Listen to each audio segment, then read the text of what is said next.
Hello, everyone, and welcome to the Soccer Podcast, Australia's #1 soccer talk show. My name's Shannon, and for this episode, we're talking Premier League Matchweek 23 analysis, overnight results, team performances, and player performances. I'm with Alex Smith. Alex, welcome to the Soccer Podcast. Thanks, man. Looking forward to getting into it. It was a massive round in the Premier League. A lot's happened. Let's start with the first game, which was an absolute cracker of a game. Leicester City and Wolves. Obviously, Wolves running out 4-3 winners. What did you think of that game? Yeah, I mean, I didn't see the start of it, but I was following it on Twitter, and I think it was 2 goals in the first sort of 10 minutes, and then it turned out to be one of the games of the season. So. It was surprising from Leicester to really show that attacking intent to get back into the game. But ultimately probably a fair result. I think with Wolves taking the points, they got off to such a good start. Sometimes it's tough when you get off to a good start to keep that momentum going. I thought, Alex, cracker of a game, especially for the neutral. What a game! 4-3. It had goals in it. It had everything. I think, Wolves, they got off to such a bright start, 2 goals up. They were the better football team, in my opinion. I think they deserved the victory. But I just think, a bit worrying signs for them in allowing Leicester City to come back from 2 goals down. But, special mention for Diogo Jota. I mean, a hat-trick hero, scored the winner in injury time. And he's just been fantastic for Wolves all season. But also Neves, I'm sure you saw in the highlights reel at least, Neves, what he did in picking out that pass and the link-up play between, Neves and Jimenez and Jota as well. Really exciting to watch. I think Wolves, they'll take a lot away from that win. But the amount of times, Alex, that the pendulum kind of swung in that game, the momentum was with Wolves and it was with Leicester. It's just such an exciting game, but I think a big result for Wolves, and they're really doing well now. I think they're just behind Watford in the table. But let's move on to the next game. We've got Bournemouth versus West Ham. Obviously, Bournemouth, they won that one by 2-0. What did you make of that game? Yeah, I mean, I think for me, it wasn't a case of being impressed with Bournemouth. It was more a case of being a bit disappointed from by West Ham. Coming off a huge win the other week against Arsenal, and then they go and lose a couple on the bounce and to Bournemouth. So you know what you're going to get pretty much from Bournemouth week in, week out. So no surprises there. I was more disappointed with West Ham's performance. Yeah, that's right. I mean, Bournemouth, though, Alex, they've really been struggling, in recent weeks. They really couldn't buy a win. They've really struggled. They're not even in the top half of the table anymore after this win. I think that was their second victory in 8 games, which isn't great for a quality Bournemouth team. But, yeah, you're right. I think for me, I agree with you. I think West Ham, especially on the back of their win last weekend, which was so impressive, to now, continue in that vein of inconsistency, which I've spoken about numerous times. It's something that would worry the manager, Pellegrini. So I don't know why they can't back up those performances. They seem to only compete or at least do well against the bigger teams. But I think, Bournemouth, they thoroughly enjoyed their win. And I just think at the end of the day, it was a matter of their strikers, King and Callum Wilson, doing the business, which they haven't seemed to do as much recently. But let's move on to the next game. We've got Liverpool versus Palace. Palace, they put up a fight, but Liverpool won 4-3, Alex. Talk us through it.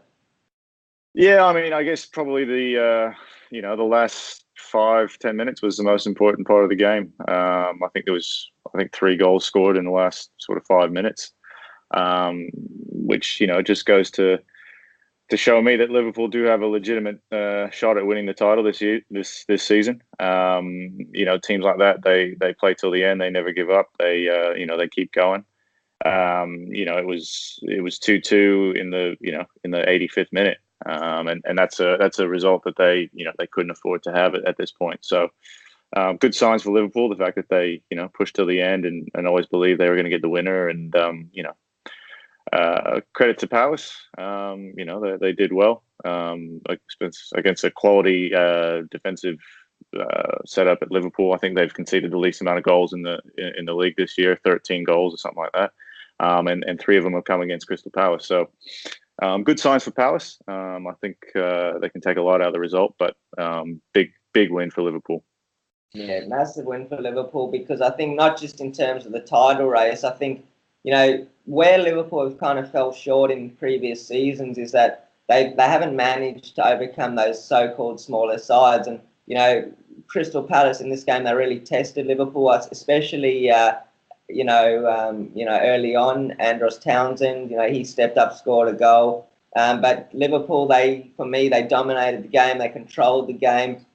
Jordan Henderson, what a standout. I think he, not just defensively, the work that he puts in, but I think he made the most passes out of anyone on the field. But Liverpool, as I say, not just an important win in terms of the title race, because they are 4 points clear, but I just think in terms of that mentality, I think it's big for them overcoming those so-called smaller teams, grinding out results now. But obviously, Alex, as well, their front 3 in that game were in form. They're scoring goals, and in turn, they're winning. Mane getting a goal. He's been exceptional. Firmino and Salah as well. So good to see if you're a Liverpool fan. Let's talk about the next game. We had Manchester United, your team you support, against Brighton.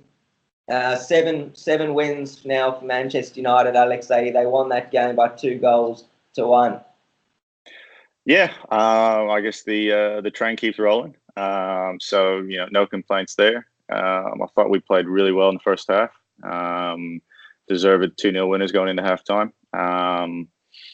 And to be fair, I thought second half wasn't too bad. Brighton pulled a goal back, but I didn't think they were ever really in it, really troubling United. Other than that goal, was a bit against the run of play. So the Ole Gunnar train keeps rolling.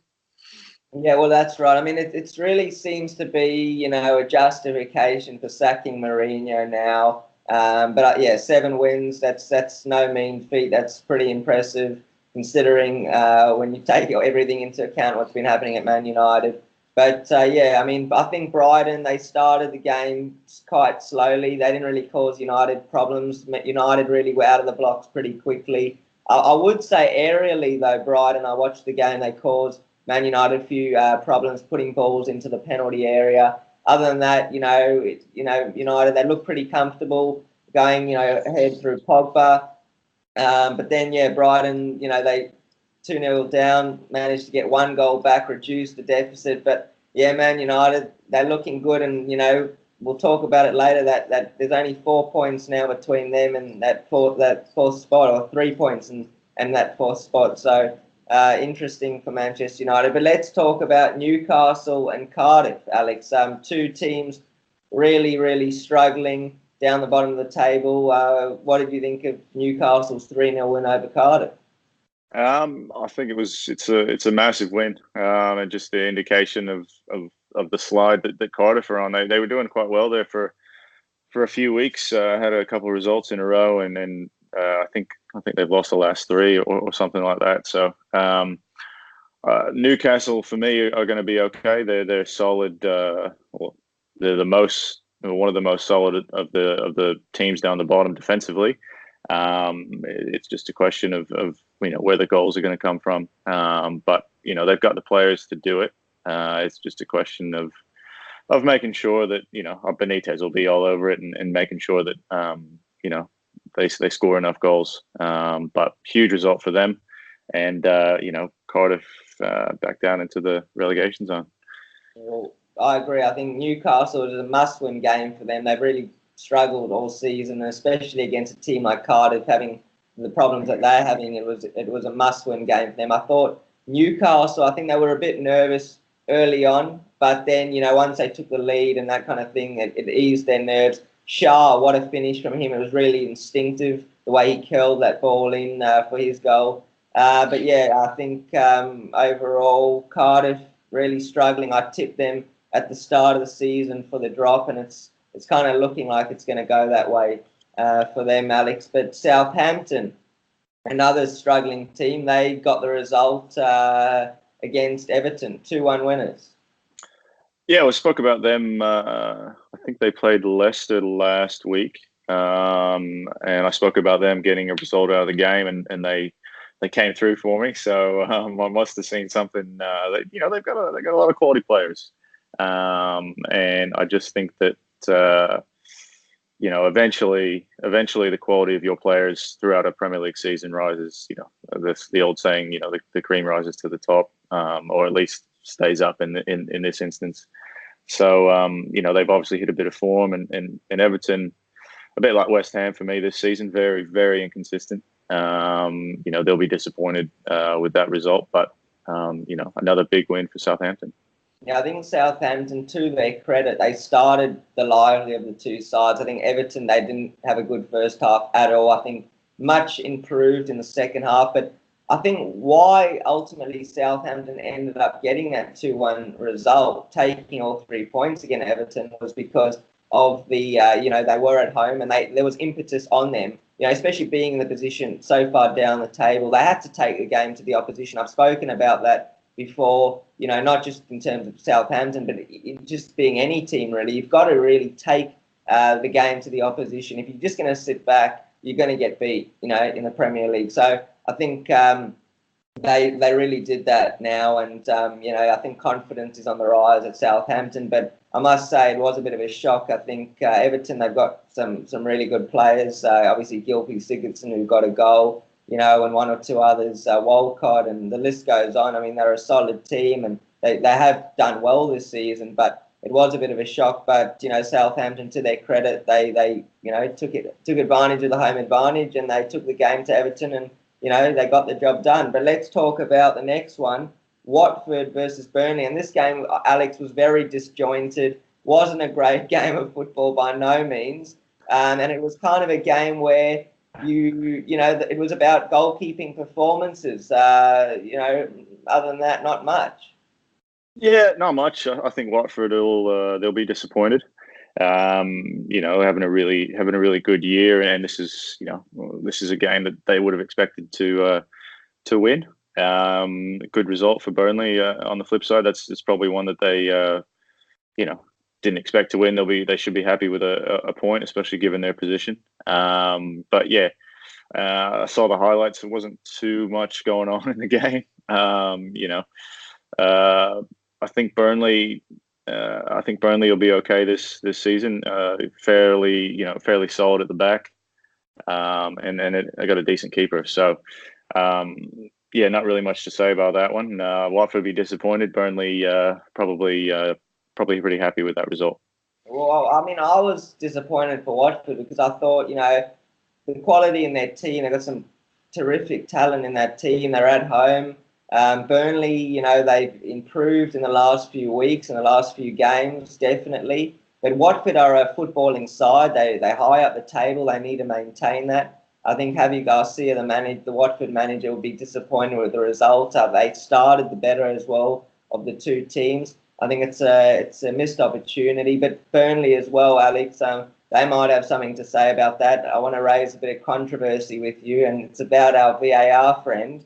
I don't know if you saw that Chris Wood, he had a goal ruled offside, I think very late on the game in injury time. But VAR, in my opinion, Alex, this is why I'm an advocate of it. It would have changed things. Holebas, I saw him keeping the Burnley striker on side.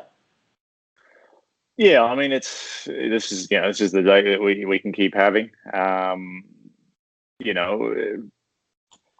Does a VAR look at that and still call it offside? I'd like to think so, but we've seen times here when it'll be something like that, and the VAR says nothing to see here, play on. So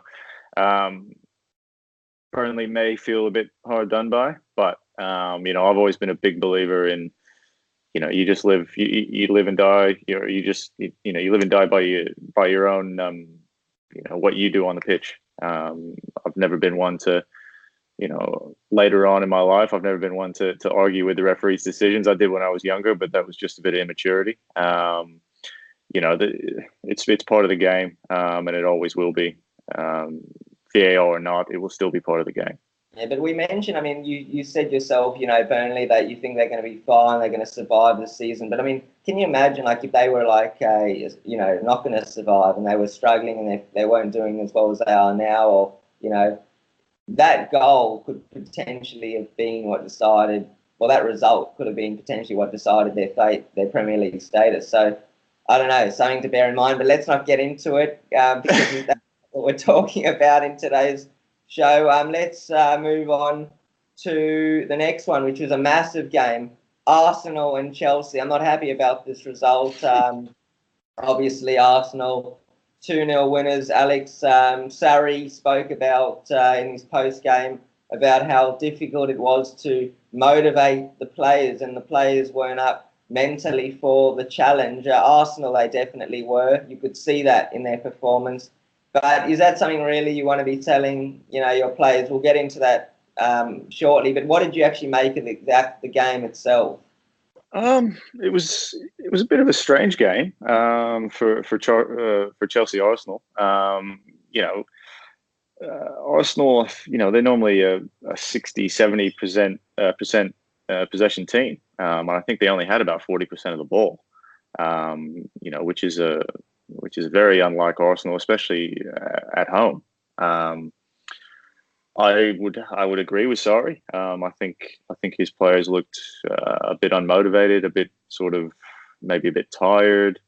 Transfer window, I don't know if they've a few of them trying to get moves or want to get away. I'm just not sure what was really. I mean, you shouldn't need motivation to play Arsenal at Emirates. I mean, if you need that, then I don't know if that's someone I'd want in my team. So I've got no issues with Sarri calling them out. I think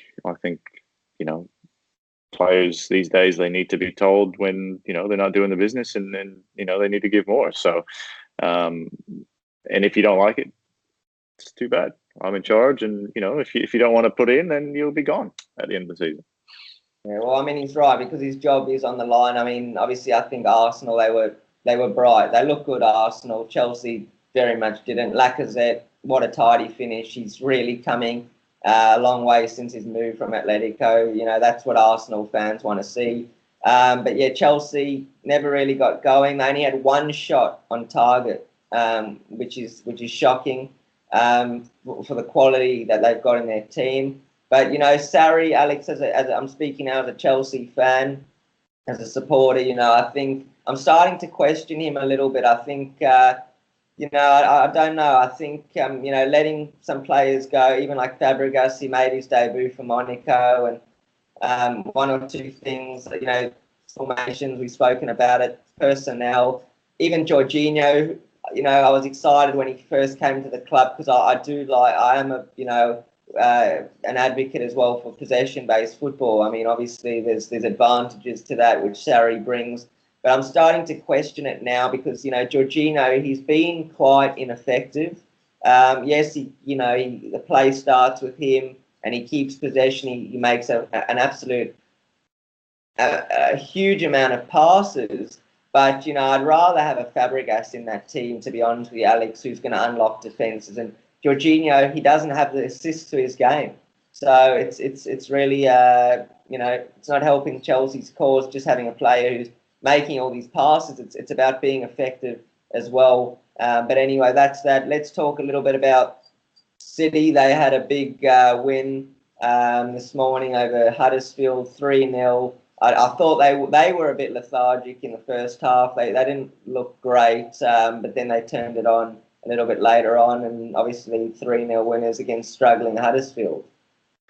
Yeah, I mean it's you got the best team in the league, and you're coming up against someone like Huddersfield. It's I don't know if I'd say it's tough. It'd just be you're sort of waiting for it to happen. But when you've got the amount of firepower. Brings in Aguero for a game. It was just a matter of time before the dam broke, and the quality came through, and could have been more in the end. So, don't know what odds Huddersfield would have been for this game, but definitely the right result in my eyes. right result. And then obviously we had as well in the last game, Tottenham beating Fulham. Harry Winks, not Harry Kane, scoring. So big result for Tottenham because, you know, they retain their position in third place. Big win for them. You know, Fulham showed a bit of fight, but yeah, they're struggling, Alex, Fulham. Yeah, they are. I think Tottenham had about 75% possession, which is quite a lot, and to only lose 2-1, you know, in a position that you are in, Tottenham, you know, where they are and the way they're playing. I think Ranier can probably take a bit out of it. They managed 12 shots. You know, not too many of those were troubling, but you know, they managed to get 12 shots off, and Tottenham only had 14 for all their possession. So, you know, a bit unfortunate to not get something out of the game, I think, last minute. But again, a good sign for Tottenham. They keep going and they keep believing that they're going to get that winner. You know, all the way to the last minute. That was, you know, one of the trademarks of Man United in the 90s and 2000s. So I think it's a good sign for them as well. All right, well, everyone, that brings us to the end of this episode from the Soccer Podcast, Australia's #1 soccer talk show. It's been an absolute pleasure speaking to you, Alex, for this episode. No worries, man. We'll catch up with you next week. All right, thanks, everyone. Don't forget to subscribe to our YouTube channel. Follow us on Instagram at the Soccer Podcast and smash that thumbs up button on our YouTube as well. But for now, it's goodbye from the Soccer Podcast.